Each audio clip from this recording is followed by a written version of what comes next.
বছৰটোৰ শেষ বুলি এয়া আমিও ওলাই পৰিছোঁ লগে ভাগে এসাঁজ খাওঁ বুলি পিকনিকলৈ বুলি। পিছে এয়া পিকনিক কাম বাৰ্থডে পাৰ্টি হ'ব। সৌপিনে সোমাই পৰিলোঁহি আমি পানীখাইটিৰ ৰোডটোত আৰু তাৰে পৰাই লৈ ল'লোঁ আমি খৰিকেইডাল আৰু ফাইনেলি আমি আহি পালোঁহি পানীখাইটিত থকা এলন ট্ৰীলৈ।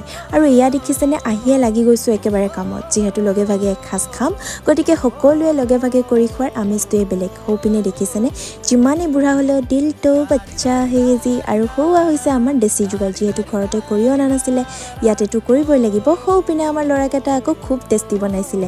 এয়া এপিনে নাচৰ কাম আৰম্ভ হৈছে, সৌপিনে আকৌ আমাৰ চৌকাত উতলিছে গাহৰি মাংসৰ সোৱাদ। আকৌ যিসকলে খাই ভাল পায় তেওঁলোকৰ বাবেহে এইখিনি ভিডিঅ'। সৌপিনে আকৌ আমাৰ সকলোবোৰ খানা ৰেডি হৈছে, এতিয়া অকল খোৱাৰহে কথা। ৰ'বচোন খাই লওঁ দেই।